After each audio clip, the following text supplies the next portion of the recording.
Voilà.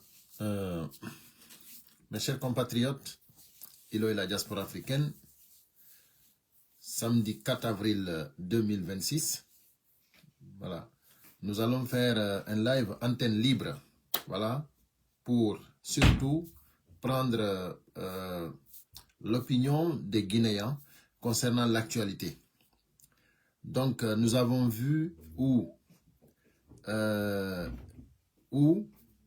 ils ont refusé l'enterrement de Toumba Diakité à Conakry parce qu'ils ont peur de leur pouvoir, le cartel de Mamadi Doumbouya.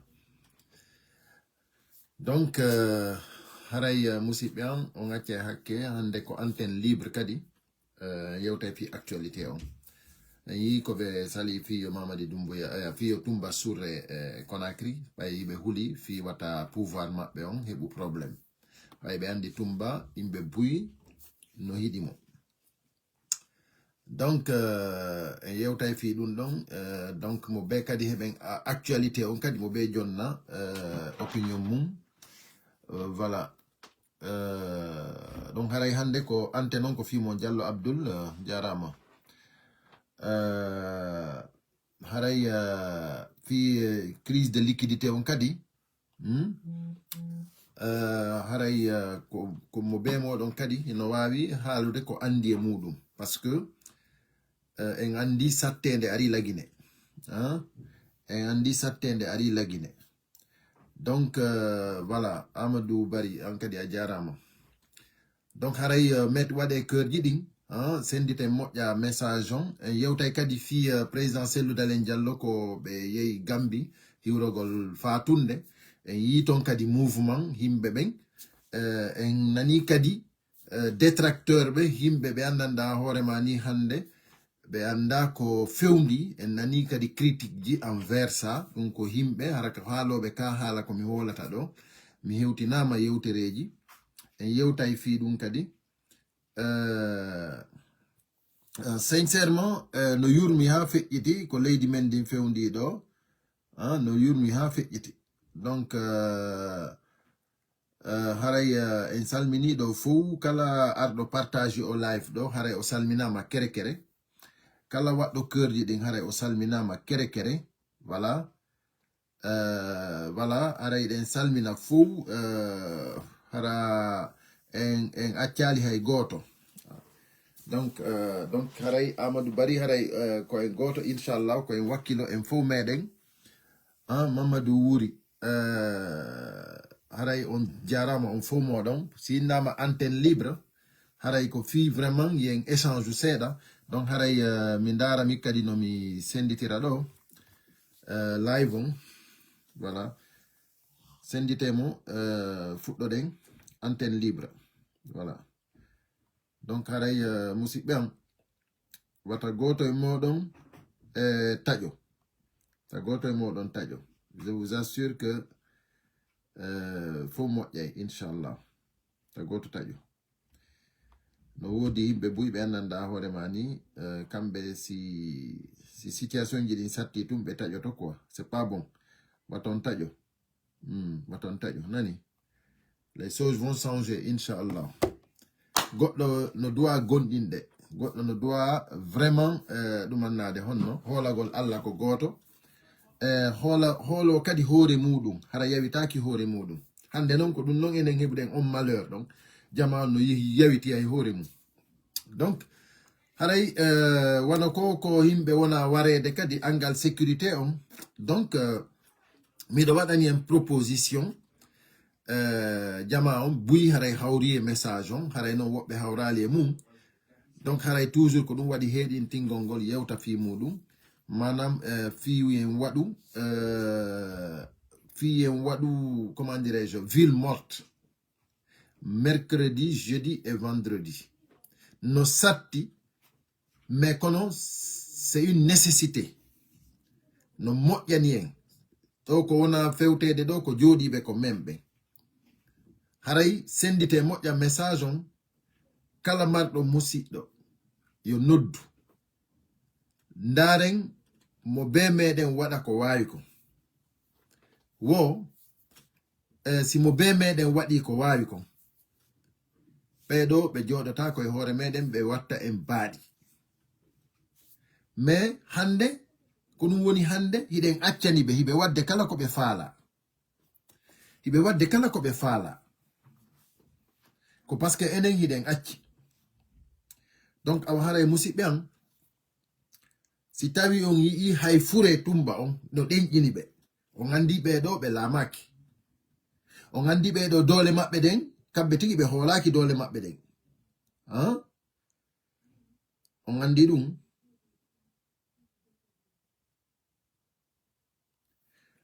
si tawno hara nun hiɓe hoolino doole maɓɓe ɗen hina fure ɓe hulayno fure tumba fi yewgol surra tumba Conakry ɗon hina ɗum ɓe hulayno on faami Ali Mousso, merci pour les étoiles. Merci. C'est-à-dire, be hulatano yogol surra tumba be acca tumba surre Conakry be hulatano dum mais kono son yibe jabali dum don be o yi jama ko yey fi surugol tumba on yi jama on ka donc awa dum don tun andini en wondema c'est-à-dire CNRD on e cartel mum Mamadi Doumbouya e cartel mum be la maki c'est-à-dire ko pinka be lamori dum don fo yino andi dum don ko pinka be lamori hande non goddo sa radikemo a jokkimo o dogi ha o duppi hande kadi o ndarata o do hande kadi mir no wada hande kadi o wata fejjude wallahi so fewtima ndara tawa jaka suusi nino mo okay o yi hande be wadi lagine Guinée Conakry manifestation woni tabou woni interdit hande kadi goddo susta wolde fi manifestation lagine mi goddo no wadi analyse wo dum ko blogger yo RPG o inni wo on do non o acciti goy kanko acciti joni joni o inni joni kanko na o fus o parce que wo Mamadi Doumbouya ari itti lamugu e juude Alpha Condé wo goto ngasaki goto wiyal he fuy dum ko analyse makko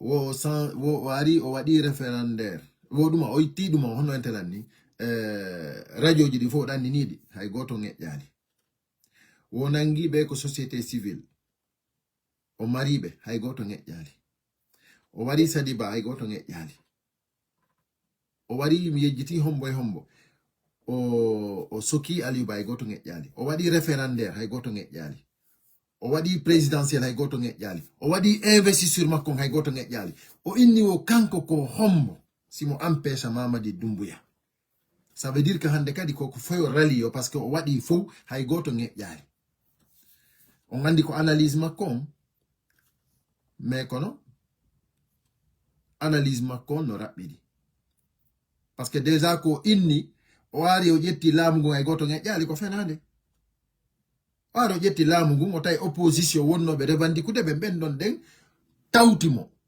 tambitimo si FNDC UFDG ana tambitanoki mo walano ko baro lamu makko go walano ko baro mais kono wari o jamfi nade yo wadu analyse o inna no Mamadi Doumbouya jamfike parce que so jamfanoki FNDC o jamfi UFDG ana o walano ko lamu gum baro donc c'est pour vous dire donc monsieur qui a un intervenant de la Côte d'Ivoire voilà Haray dawai jarama de dawai présentade comme ça vous intervenez voilà salam alaikum monsieur Ilo oui on jarama wala ton onno e nala do do ngejam yettude Allah de dallo Mamadou Talibé de Abidjan oui ani hori ko mi landi ke jonge jara yo webta na golle di wonno la de ko non félicité on communication libre de repon plateforme keri do haray plateforme ma do important oui celle comme Europe on tari kadi ora de même fop e nder Afrique do kambe kadi be do siwde dum dum oui nam haray e combat men on ara yo weltana hunde wotere no wadimi inquiétude seeda non e ara ye wadde combat enen militant de l'UFDG e sympathisant nam no woodi wonirɓe wadde combat kadi mo wonde nge wadde on ko monsieur Tolain nam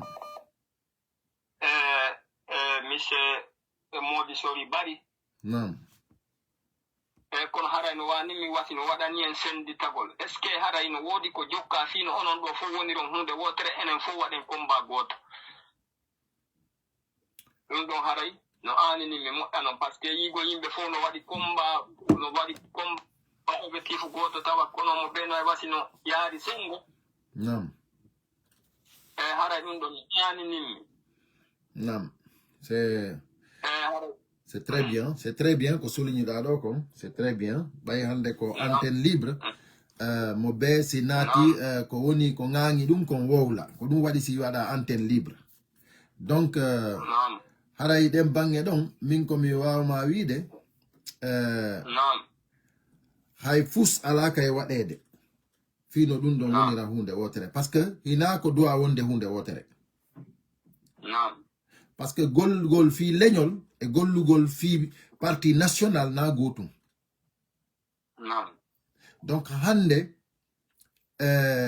on no wiyantelan ni sa ndaari wano toola combat makkon o yewtete han seeɗa o addane fi affaire leñol par ce que kanko inamo UFDG ɗum ɗon imo andini fof namo UFDG donc ça veut dire que kanko normalement o doit ka wolda e fi UFDG ko honɗum o wawi wolande ko wolanta UFDG ko parce que ko parti national imo jogi opinion makko mais o doit ka arde en tant que wigol joni himo jeeyi nder ton sabu imo haala pular ɗum doit ka parce que landaka pullo ma maninka ma sosojo ko landa ko aderuɗo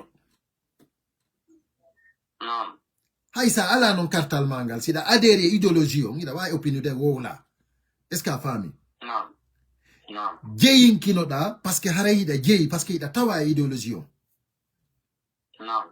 mais kono an siɗa andi an on an tigi a innayi min mi tawaka ton mais kono e nder yewtereji ma a yewtay kadi ha famina an a wallitoto woni ko kamɓe sali a wawata a tawaka e hunde inna kadi yo ɓen ma ƴetta ballal mangal donc awa haray ɗum ɗon ino dowa seedude dowaka yaadude ko woni enen yimɓe men ɓen no ɓe famirta politique noon fayda min yurmaylam moƴƴa noon komo ɓe dowaka ɓannitude few ɓe ɓannitata ɓenna yo walluɓe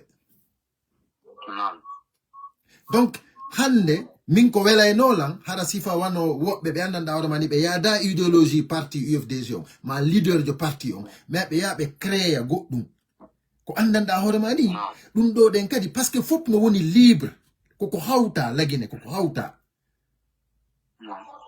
ina selludalen jeeyi lagine donc si tawi no ɗum ɗon waɗaka haray moƴƴa wigol tum wondema joni ko daragol joni nde heɓi avantage o nde heɓi profit o ko récupéra jama on o ara kallita dampa o aybina wowla ɗum c'est pas bon moƴƴa min ilo ba yimɓe ɓen ɓay komi wowlowo yimɓe ɓe no dowa andude position an on en tant que komi wowlata ɗon si yimɓe ɓen anda position an on yimɓe ɓen hinon mari hakkille faamu ɓe dowano kala jokkude ta jokku mo anda position mum a dowaka mo jokkude si tawi ɗa mari hakkille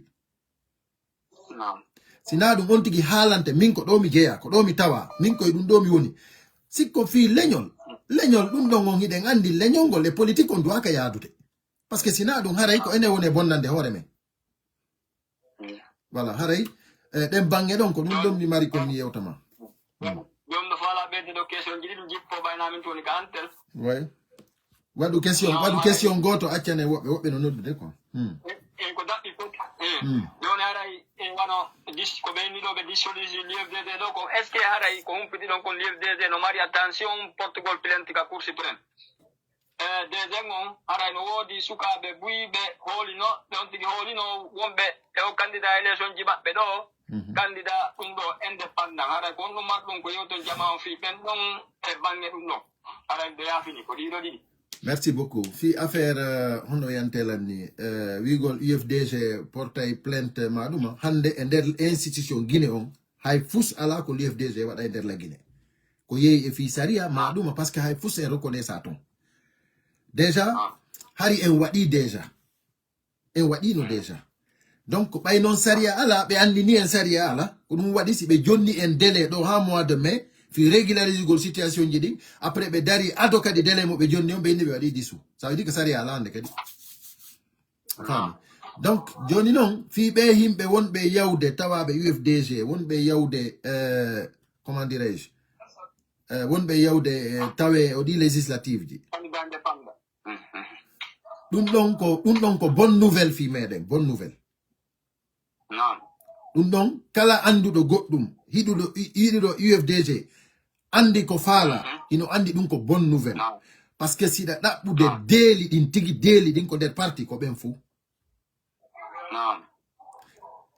président Cellou Dalein Diallo min komi innatama ma komi innata auditeur ɓe ɓen fof jentiɓen ɗo ɓen fof koyeɓe andu ko président Cellou Dalein Diallo o meeɗa ɓadade laamu ɓuri hikka par ce que o ayi koko woni wadde ɗo ko Mamadi Doumbouya moƴƴinan président Cellou ha moƴƴi par ce que kanko Mamadi Doumbouya kanko tigi hoore makko himo felliti ko iwowo ko haysino deƴƴi noon haray ɓutta ɗum ɗon ko ya fellito ɗum donc awa haray ko ɓe yimɓe fokkituɓe min miɗo andi yimɓe buy ɓe mi humpiti fi mum hay mi ala e ƴettude tan am wola fi maɓɓe ko miɗo welti ko nder ɓernde am ko ɓe woni yaltude ko par ce que miɗo anduno en yaat hay sen yeyi non ƴetti laamu si ɓenno toon no moƴƴanta en moƴƴanta président parti o laamiɗo o moƴƴantano mo hande président Cellou Dalein Diallo si hendike lagine si ɓe hendike pouvoir on lagine heeɓi sens par ce que deeli ɗin foppuno yaltude Allah yo ɓe yaltu ɗo e ɗum ɗo lannude ɗo e Mamadi Doumbouya nangede Allah taw hara fof yalti ko en toro Allah ɓeyden toragol Allah par ce que mi andini on hendagol laamu harano wondi e sifa ko wonduno de moƴƴana on tigi voilà haray a jarama musidɗo voilà merci voilà donc aray ɗen habbi wodi nodduɓe ɗo ɗen hari ɗen jogiti ligne on voilà donc haray miɗen jentiti on juste en jettita e sakkitiɗo noddude ɗo on si tawi imo woni en ligne voilà haray antenne libre donc ino wodi crise de liquidité kadi kala faalaɗo wolde fi crise de liquidité donc voilà aray c'est bon si tawi hawri on tigi no faala wolde fi crise de liquidité on haray harta kadi wowla no wodi ɗo kadi faal noddunoɓe ɗo kadi voilà haray musidɓe am on yii voilà o musidɗo men ɗo ɗen depuis Côte d'Ivoire ko landi ɗo kon kanko ko fi affaire wigol wondema menen activiste ɓe ɓen ma ɗum wonɓe yewtude ko réseau sociaux ɗo ɓen si tawi no wodi komin haldi komin yewtani fiyo men woni hunde wotere donc ɗum ɗon ɗen ko na ko moƴƴi donc o woli ɗo fi tola o woli ɗo ɗen fi Motsori Bari donc min mi wolali fi Motsori Bari parce que déjà ça n'a rien à voir parti politique on e ɗum ɗon kala no miijiɗo wondema ɗum ɗon nde yo waɗɗo fusion sikka wondema ɗum ɗon koko moƴƴi haray on tigi anda moƴƴa hande ko honɗum ɓuri sattude ko heɓugol sifa président Cellou Dalein Diallo ko ɗum ɓuri sattude par ce que sa ndaari e nder 4 région naturel mo jogiɗen on hay nokku a wawata heɓude gaso wonde président ɓuri makko hay nokku heɓata donc en heɓiɗo auditeur jomi sikki ko depuis le Congo voilà haray on jonnama antenne noon ɗo way présentade maaleykum salam Mamadou Saliou Bari joɗorando en Congo Brazzaville Mamadou Saliou Bari on wiyete jam toon Alhamdulillah. Nanda live once no continue stay ko fitna. No continue, tu es en direct là, faut le gentitima. Il y a plus de 100 personnes gentitima. Ok, alhamdulillah. Ibn Dawia hanay ko mi wata en Guinée fop to wondo lagine. Madum wala lagine. Haray goto kala ko wakkilo kombata. Anda tigi tigi on ko gonga kan wawata penande ko gonga kan libata penande. Ede handi dungu ya hande ko kanko ni hore men kono ko wondiri hore men non na wonde hara ko Guinée en fu yidi mo na Guinée en fu lamminimo. Ko pinka wado jattiri lamu ngu.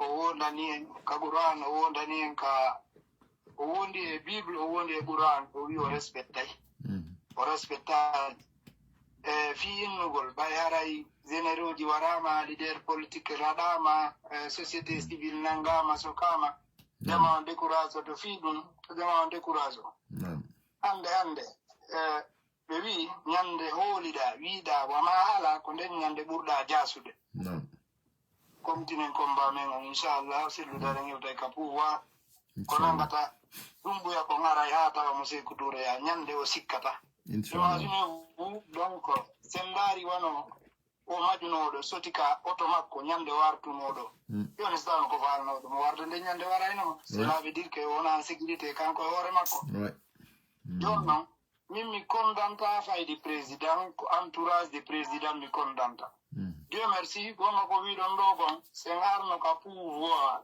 directement en andi ɓe doguɓe sorti ɓawa men ɗo fof jam fi en ɓe jam fotono en kono alhamdulillah ɗo laaɓani Guinée en fof ko hombo woni hombo laaɓani Guinée en fof ko hombo yiɗi yo lagine yaaru yeeso laaɓani Guinée en fof ko hombo wawata nawrude Guinée en yeeso laaɓani Guinée en fof si selludale hewti ka pouvoir ko onno wawata jogorde Guinée en o ɓeajiri mo wo ko sabu goɗɗirte makko on tanƴinagol si tawi woni o hewti ka pouvoir o sansay joni ɓeɗo ko ndaarugol min mi kondana Dumbuya en parti le reste parti mi kondana wonduɓe makko en par ce que fi on ɗum ɓe wi lamɗo bona ko mbadduɗa boni ko escoroɓe ɓen boni wonɓe binde makko ɓen ko ɓen ɓuuri bonde ko ɓen ɓuuri bonde kono noon sen ndaari ɓen wiyay ko ala hoore yaata piiji ɗin fof ko justice on hani wonde yeeso sen imagine ko feƴƴunoɗo Sénégal nde Macky Sall sansuno constitution faala jottagol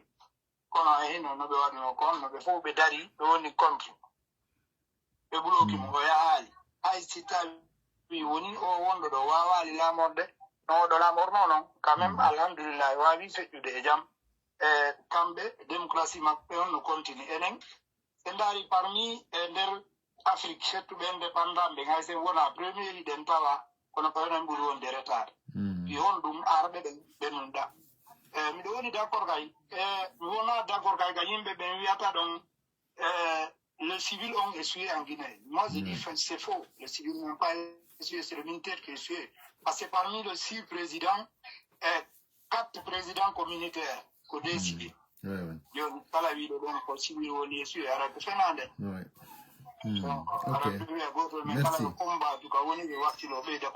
Merci beaucoup. Inch'Allah. Merci beaucoup, Monsieur Barry. On diara depuis le Congo. Merci. Ouais. Ok, merci. Voilà, salam Maïmounatou. Merci pour les cœurs. Voilà, on diara le combat continue. Partagez le live. C'est un déterminant. Mais non, je vais être clair.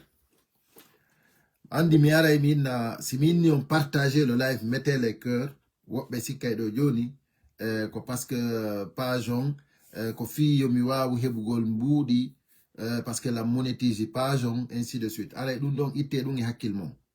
Voilà. Min, au combat je le fais pour ma patrie. Mi wadirali mon fi UFDG, mi wadirali mon fi monétisation, ko fi a mimmione wadande. Donc, c'est ma patrie. Donc, nous m'y wadande. Wata goto, habbo, sikka, wondema min, ko intérêt m'y d'apoude au combat. Je ne cherche pas d'intérêt. UFDG yobalan, présidentiel yobalan, min ko combat, min mi wadu no combat, min mi jokku no mi rawal de combat pendant des années, hein, si mi fuɗɗi yidude présidentiel Dalen Diallo. On famille donc kadi hina min kadi landi fi hidugol e mabbe ko duma on ko fédération on in andini lan wonde masimi do fala hido de mabbe min mi inni aw sina dum min mi landaki adresse ko be woniri simi nani be ari France do den ko be ari la ngandi be ari fi haaju mabbe un point barre lanni donc min la jokki combat an parce que min ko min hatongini e mabbe moi je sais on est do président Cellou Dalein Diallo par exemple bay fondo de ni ko actualité no tawa ko be yehi to den honno Gambie en fop meden yi président Cellou Gambie donc wana onon be ala sens badondir golle mabbe toujours parce que Gambie c'est rarement be yahaton donc be burata yewon ko be burata arde ko wano France ga ma États-Unis ma ko be woni don Côte d'Ivoire onon non be ala sens won be de leyde on ala sens hiugol be toujours ma yewtide mabbe si fa wono be Gambie hebi licence ni hidugol e mabbe badondire mabbe yewtide mabbe donc onon on neddo mo yudon don on mo jododu don yewtidu don yewtu don o nani o yewti nanu don ko don neddo wona don yetede ko réseaux sociaux wonde ma o nawyi ko yo yejjutu fi makko joni haray ko yo ndaare goddo go onon bay toujours mi wolay dum ko yewtere jiya sa jododi ke président Cellou Dalein Diallo 1 heure de temps on jodi ke on yewti pendant 1 heure de temps position kala mo jogino da à 100 ans parce que andara tawa jakati était dans des erreurs si tay ko amar ba hakil aw mi andina yon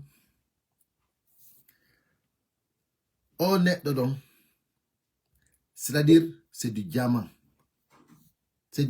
brut sukabe wibe wondema ondon onawi joni kambe ko goddo gobbe faala joni yo suka ar ko kambe tigi be gaynata hay ko hakkille mabbe be ala gayno ina non fi fere ko dewol ma ko gorol ko hay ko hakkille mabbe be ala gayno ko mi woni wolde do kon sadi ko franc parler quoi c'est clair on neddo mo be inata no wuli don siko kambe num hay be susata no yewde hay Gambie be susata yewde Côte d'Ivoire hare no be wino Afrique ina la Guinée tunde ene combien d'années Alpha Condé no jodi France do hay manifestation wattan ina kanko sakkiti lamade en 2010 président Cellou Dalein Diallo darotodo ya manifesta avec peuple ina manifestation c'est-à-dire kambe manifestation jidi fop be tawete no sina ko be interdisa ko hari be dabbe no policier be ma gendarme ko ya bloka be ko babbe fiota be yalto parce que be yalti yimbe be ndude ko dum don tun Cellou Dalein ronke no yewde hara be barama fiota be yalto ko quartier mabbe mais sina dum en fop en yiyay si be baraka en yiyay be yeso fu kambe ardino kambe wonayno yeso en yidum don en fu en yi ko be wadda comme 28 septembre adobe yahde ay wongol candidat donc musibe am si goddo jodi ke ko baaw téléphone mum inni on wonde ma on neddo don ko huldo reedu hande la Guinée fop ala exposido buri Cellou Dalein wondo en danger buri Cellou Dalein parce que kambe problème mabbe fo on yi hay fure tumba on be hulika fure tumba on sabe hulimo miji tenon siko Cellou Dalein si tawi oda fure makko be huli miji tenon siko Cellou Dalein Guinée fop ala wondo en danger buri Cellou Dalein kono si goddo jodi ke ko baaw téléphone mun no jodi ko suudu mum ayata ay manifestation wana tola en hay manifestation be yata meeting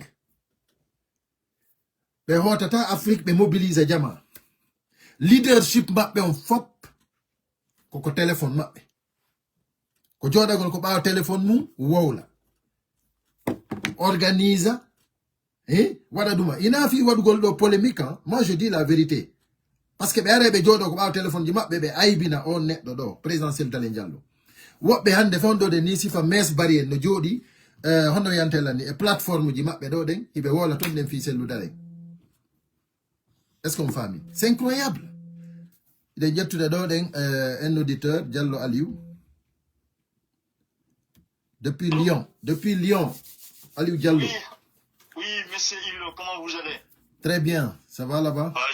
Ça va, tranquille. Je m'excuse, ça fait un peu du temps là, j'ai pas réussi à vous appeler sur vos différents lives. Je sais que parfois ça coïncide à mes activités, j'arrive pas. Ouais. Donc je m'excuse sincèrement, mais sinon, on est ensemble dans la lutte et on vous encourage vraiment pour tout ce que vous êtes en train de faire pour le pays.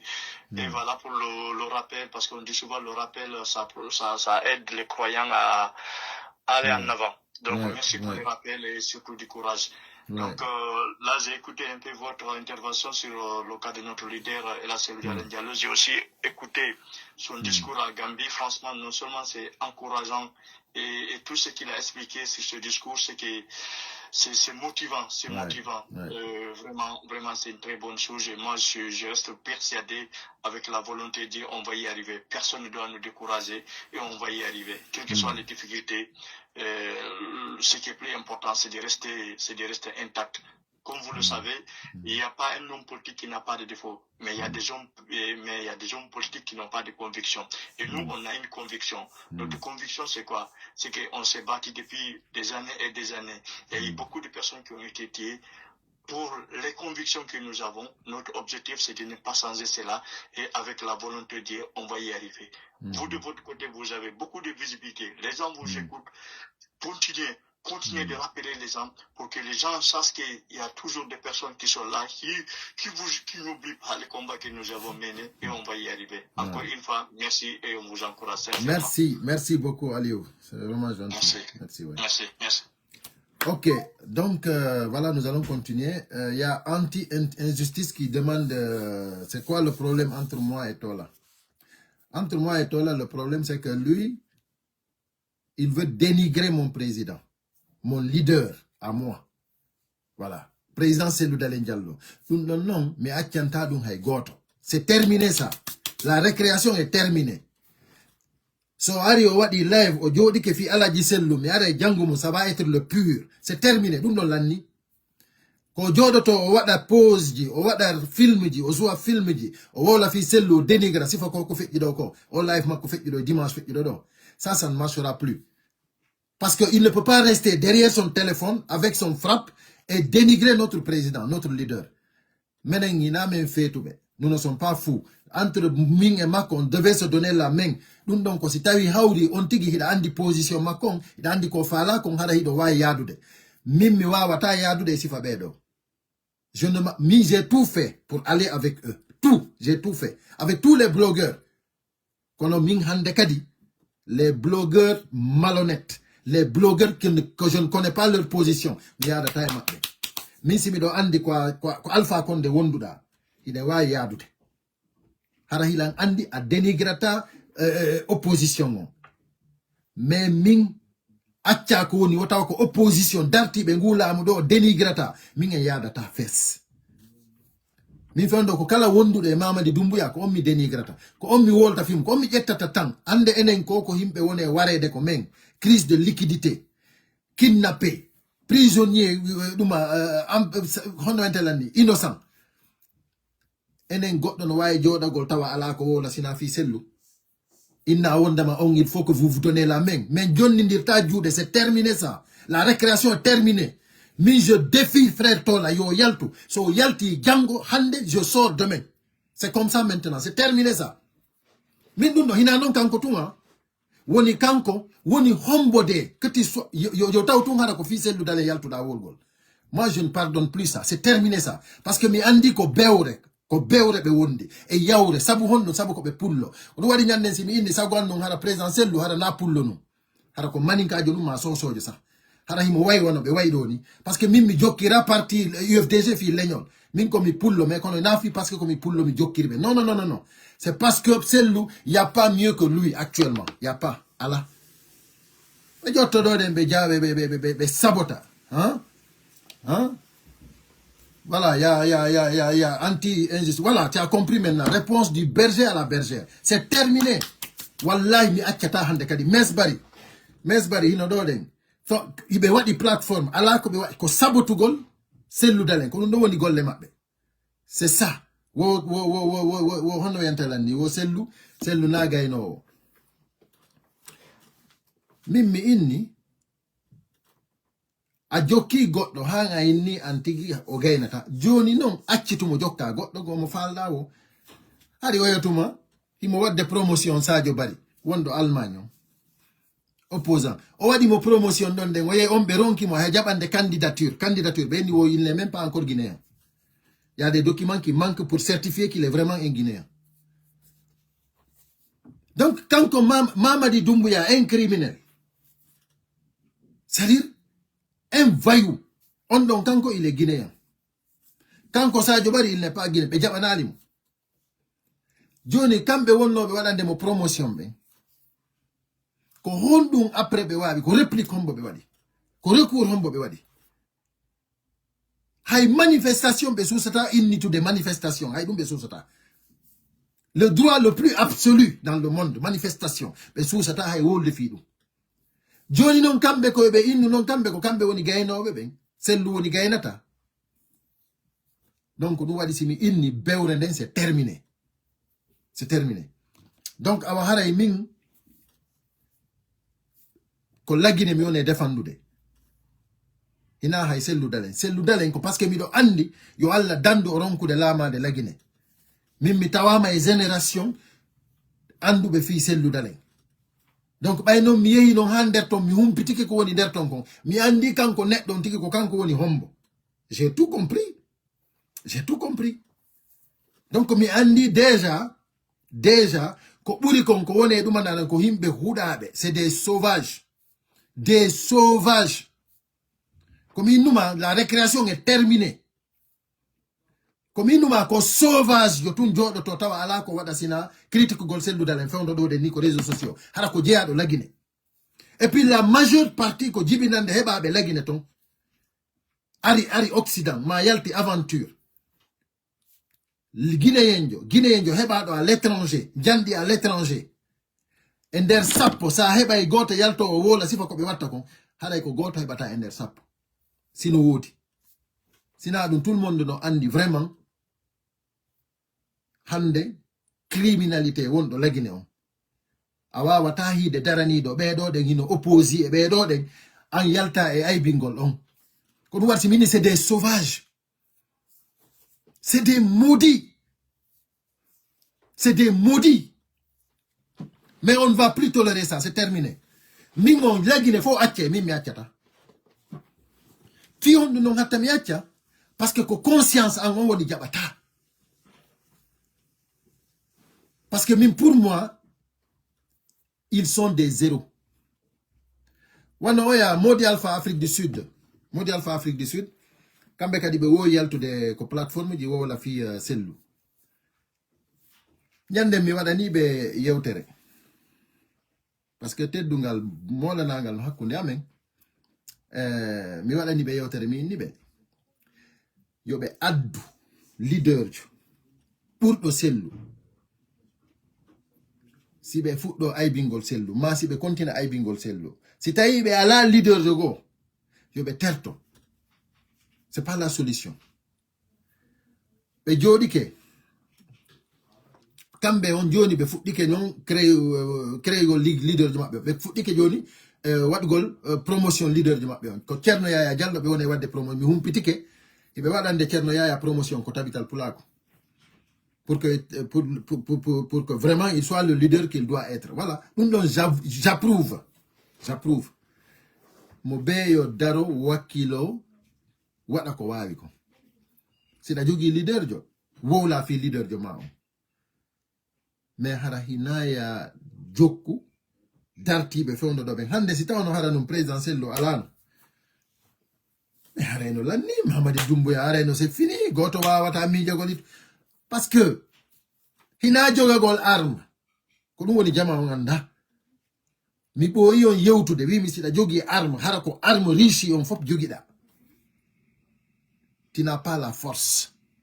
Ko hombo jogi force ko jogi do jamao. Ko jogi do jamao jogi force.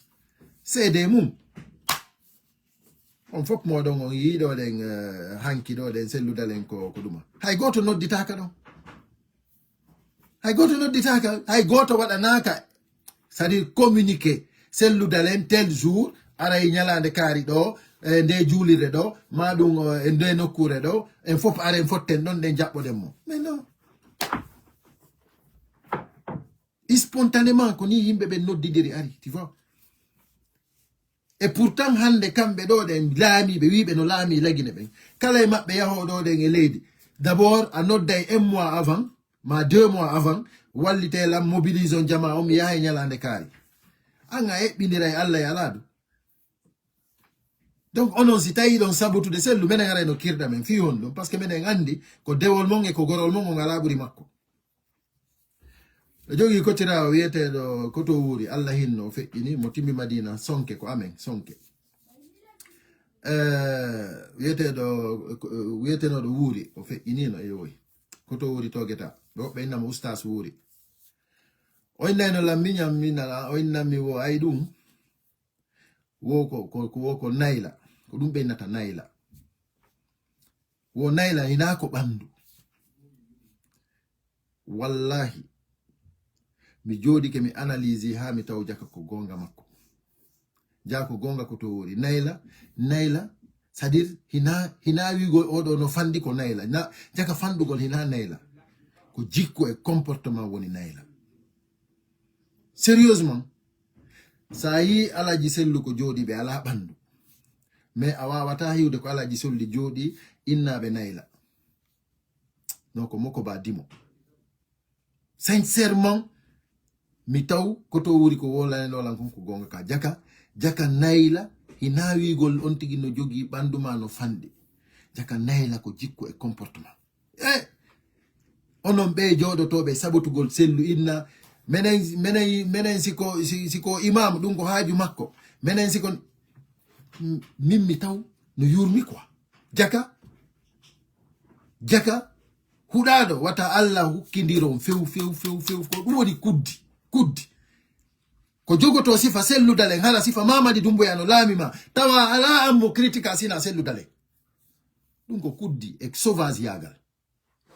Non, vous êtes des sauvages hakkunde Allah, vous êtes des maudits ko goddo woli fi mo wo énervé onon ni don wawi jogagol sifa ndu bandiru do ko pouvoir tawa ala onon hakkille mon ko yata sina wolugol sina critique gol selludalen. Non, sincèrement, vous êtes des maudits, quoi. Wallahi, vous êtes des maudits. Oh, on doit suivre et mes body. Mais il faut le voir, quoi. Mido, wadi do den yewtere fi jama on faut sensibiliser bébé wadi ville morte le mercredi, jeudi, vendredi. Sabu ko yimbe be wona warede kon. Daru be senso be mbudi ko ya wari rani. Mais wada e do den daren ko jaabi do kon wo yimbe be jentito don ko mi woni wolde kon himo moko mi addanama do message o mi ndar mi tay no yurmi quoi en jentito to do e info quoi pour que vous sachiez combien de fois ces gens là sont maudits quoi. Wallahi c'est des maudits quoi. Ko jibina do lagine ton jandi ton ari occident ga ko sifa ben to wa atani. Je vous assure quoi. Hara non hay nokku ko wonata wi'a ko a guinéen hara hida woni fier Allah. Oui à quoi Guinée tu es fier. Non. Si tu as mari hakil. Parce que tout simplement il a réuni lady mandi woni lady sauvage, sauvagerie. Et puis ara idon jodo idon wola do den eduma idon famina fi da watti costume et cravate sikka ko neddo ma ida jombidiri e porto sikka wonde ma cewti. Mais attends. Mais en ça mi anda ko on porto ja accepter ma ça parce que ko on da wawde kon ko sauvagerie non. Jentito dem mo do sax. Non, mais c'est pas détester quelqu'un. Pourtant.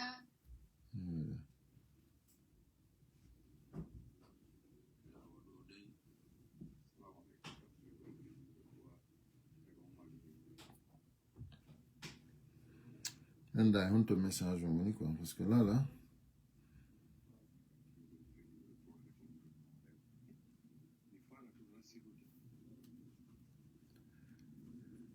J'ai pas vu le message, je suis désolé.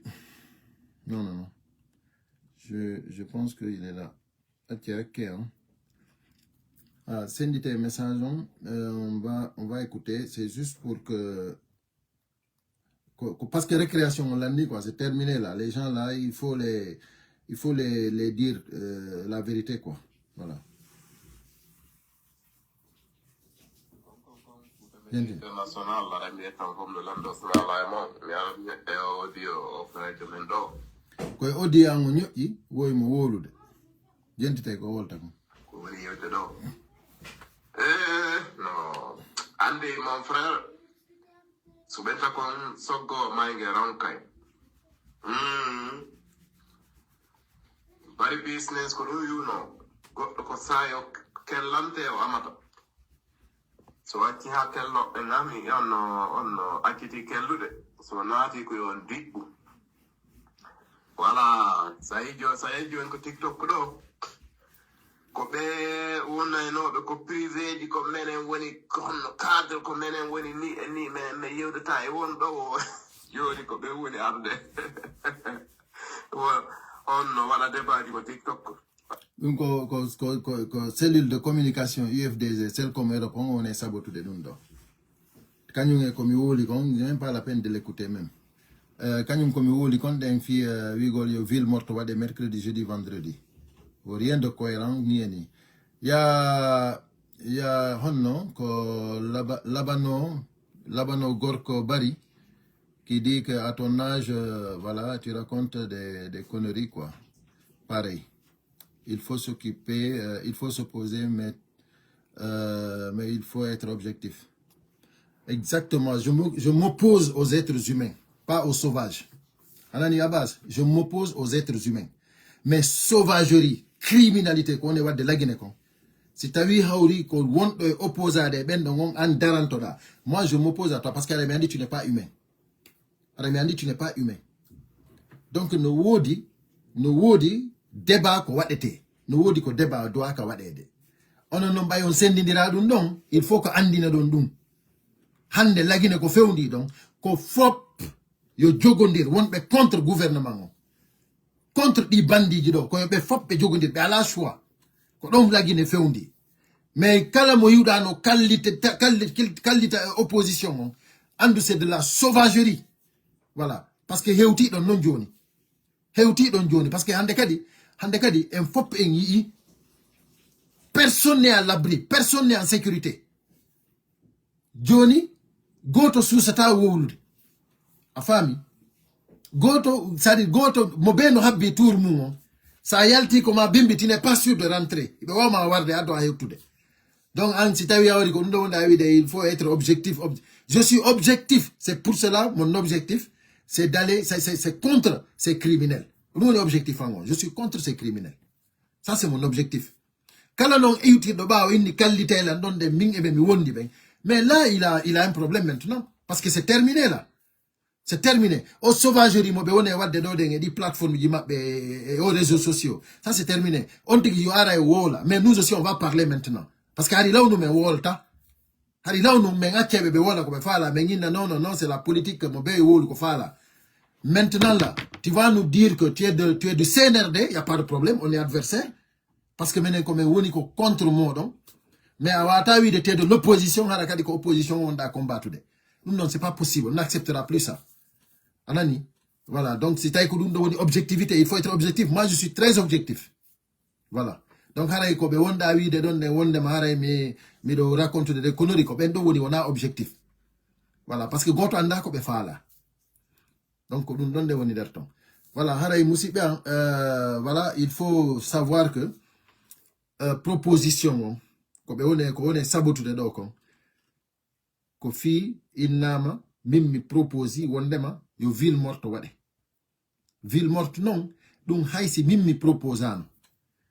Hande jamala gino ala hay goto wawdo yawde winda inna no organise de do den no wadde déclaration de manifestation. Non ala.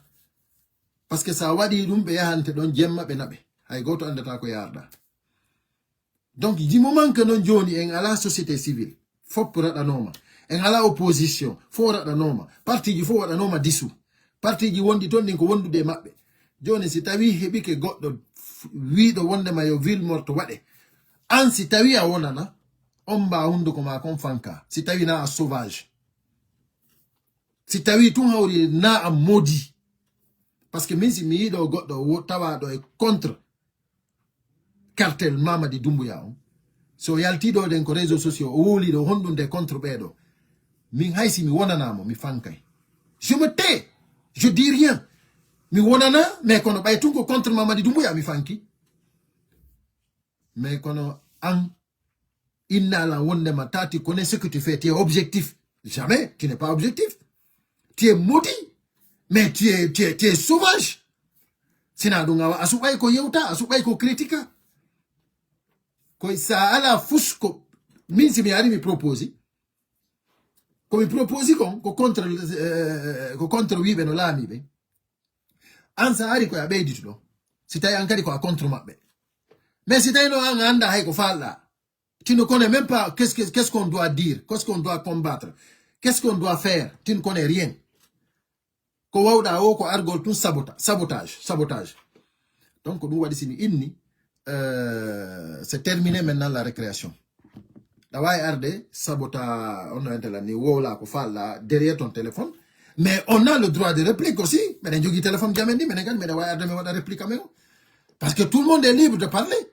Awa wata wolude monopolise halaka non min fendo niti mi gayri wolde fala do yo wola voilà mais kono min ko mi andi tum je suis pour l'opposition voilà min je suis pour l'opposition voilà min kala wondo ko opposition ko menen parce que fendo ni na fi politique wona ina dum hal en tant que be criminel be do no jettimbe be ngan otage lanni wobe be ngana no ebbidira minani kadi wobbe no ebbidira laamuji lansana Conté et laamu CNRD awole tum benna fewndo leader jo mon wondu no lansana Conté hari ko hondum be wonno wadde ko dum andirta c'est des maudits quoi ko dum andita c'est des sauvages quoi fi on min nani dum ko c'est des sauvages parce que un être humain si tay ko banu adama hina no wuri reyno da no mawbe mabe wuri reyno non les années 80 en 2026 harakadi ko non kadi falda wurirde c'est être sauvage.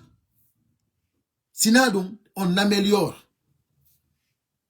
Menen goddo doa kamen ebbindirande laamuji déjà hari ko laamu Sékou Touré lansana Conté ari yetti parti goto PDG RDA joni lansana Conté ari wadi multipartisme o jabi dum do déjà en ewi en améliori hari ko goto joni woni fu buy hay si day dictature no wodi ko e dictature jeeyano den ko e dum heba den ko e dum hodu den joni en hebi goddo ardo yetti wadi multipartisme jabi wadugol multi parce que kankadi mo wono continue dictature o inna kono Sékou Touré jogorno no o jogorta joni bay tanji din sanzay kanko wari o sanzi hari radio ala ko radio goto wodi joni o wari kadi dum don kadi o wadi kadi ha radioji woni multimédia joni tay a wawa écouter radio mo falla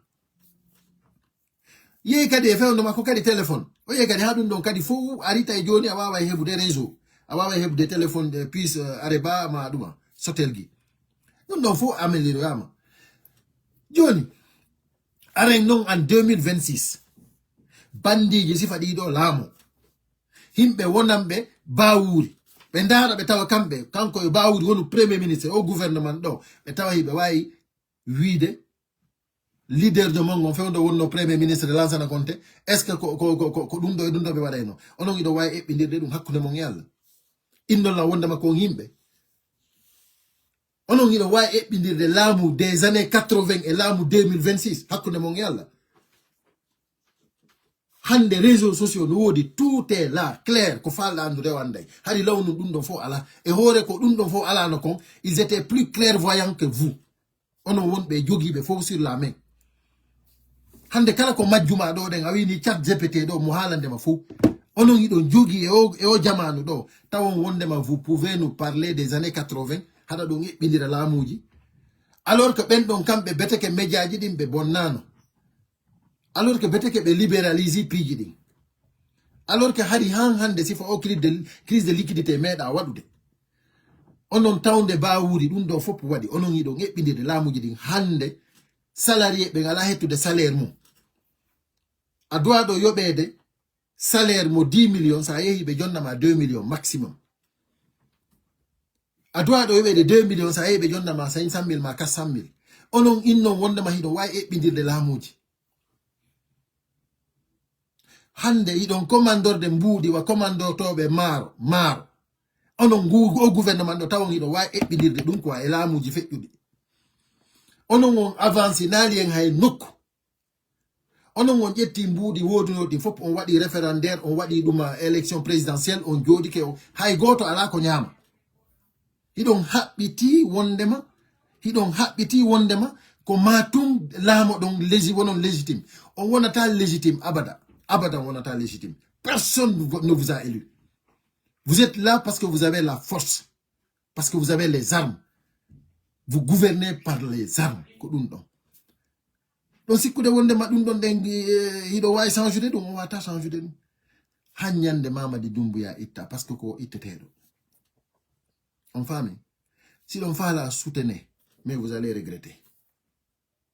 Moussibam, je vous assure que le combat continue. Nani wakilode, mais on va gagner ce combat-là. On va gagner ce combat-là. Parce que Djokube Mamadi Doumbouya be fok benisay. Voilà. Donc Ray Moussibian non. Il y a Maimouna Ba. Voilà, merci beaucoup Maimouna Ba.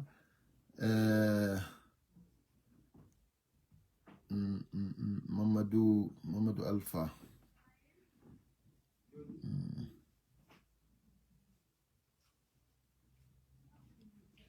N'écoute pas les inconscients. Ils ne savent. Voilà, Mamadou Alpha. Je n'écoutais pas ces gens-là. Minghari, je n'écoutais pas, je m'en fous. A famille comme une mais konoko beure. Andi ko ede beure, ko dum be rondi quoi. Ko wasere nedi quoi. Présidentiel Dalen Diallo ko no wadi be. Ko fi tun ko halo pular ko dum be yawri mo dasiko de siko soso jono ni ma mani ka jono asiko de be yawray no moni. Hein? Asiko de be yawray no moni. Pour le vote ko mo muntu yawi quoi. Ça ni mo jara mo tun hare yawi ke mako. C'est pas possible. C'est nous dans le gombo he batasi fo de jawra do de ngimbe beno mim mitawetake. Parce que il a andi ko ni se jango.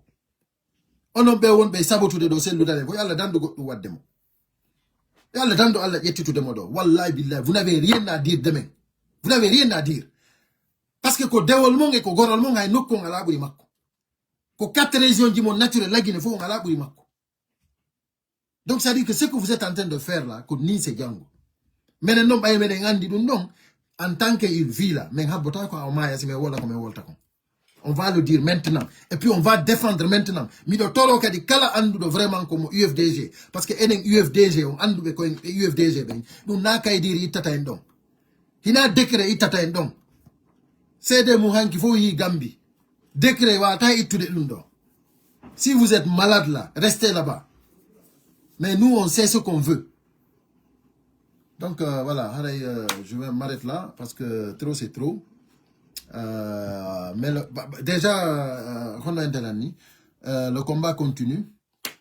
Et ngala hande kadi habbagol ko plateforme ji ko WhatsApp ji mi wada message ji modjano. Je fais des vocales chaque semaine mi wada 2 ou 3 fois comme ça dans la semaine. Mi wada message ji ko groupe ji yimbe ben sendite du modjano yimbe ben surtout yimbe men à la Facebook ko village ji hada be à la connexion. Ça les arrange beaucoup. C'est pour cela que je me bats beaucoup sur les groupes WhatsApp là parce que yimbe men bouy famay. Mais au Facebook et au TikTok, on va aller jusqu'au bout. Voilà, parce que parce que benen combat on c'est jusqu'à la victoire finale. Menem à la délai. Oh oui donc now menem pour nous il a 20 ans. Parce que hakile de jogi donde et quand ko jogi kon no doublion. Est-ce famille? c'est-à-dire kanko sa jewdi ke ono wibe ko jeune ben so jodi ko yewti kanko mo wido nawi on so yewti men taway kanko ko yewti ko men jette dum don laabi sappo buri ko yewti don ko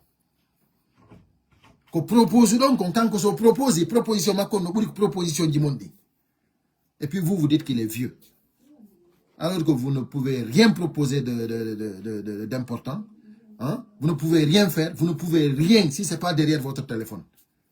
Donc on va le tenir mon fou. Jamais qui s'y est Mamadou, merci pour toi. Merci Mamadou Diallo.